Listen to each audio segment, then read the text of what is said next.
News legal analyst, Greg Jarrett. Okay, Greg, so, the president's made it very clear, and anyone that knows him, he has a lot of love and respect for Pam. But like all teams, sometimes the coach wants to put fresh blood in the game.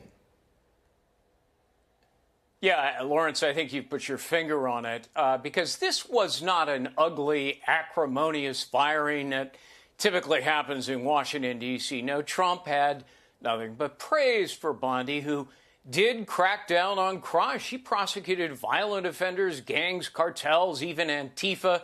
Murder dropped to a 125-year low. So, that's a legacy that she should be proud of. But I do think that Donald Trump saw a chance to change a couple of dynamics.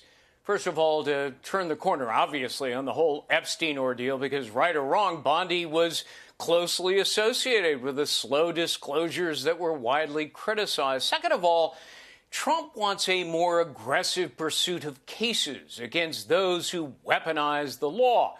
Everything from the Russia hoax to the specious criminal indictments. These were diabolical schemes to destroy him and ruin his election chances. The lawfare crusade was a corrupt abuse of power. I wrote 2 books on it.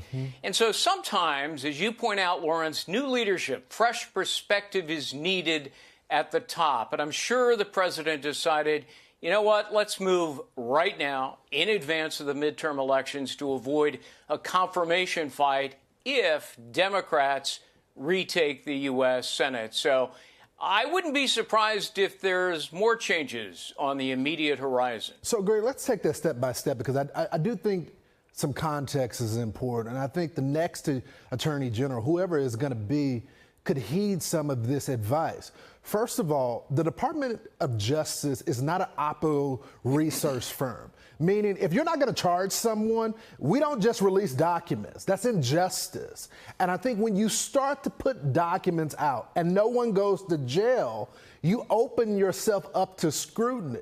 Online may want documents to go out, but unless you're going to charge someone, you shouldn't be releasing documents.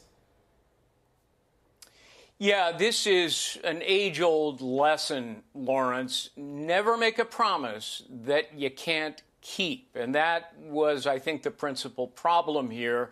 The promise was made by Pam Bondi and some others. You can't put it all on her that, they're on our desk, we're going to release it imminently. And when it didn't happen, there was hell to pay. Criticisms from both sides of the aisle. And so I think in retrospect, that was a regrettable mistake. But there were other things that I pointed out that I think concerned the president. And he's a guy who is very impatient. It's part of his success, in fact. And so he does like to make changes. We saw it frequently during his first term in office. So let's talk about the second thing. And you noted, you wrote 2 books on it.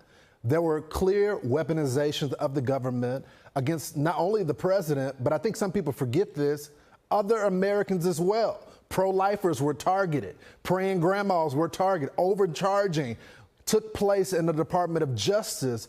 And people voted in the last election for accountability, for fairness, but accountability for that. So the next attorney general is going to have to look at that as well, right, Greg? Yes, I think there's accountability that is expected from the people who put Donald Trump in office. And, whoever is the pick, whether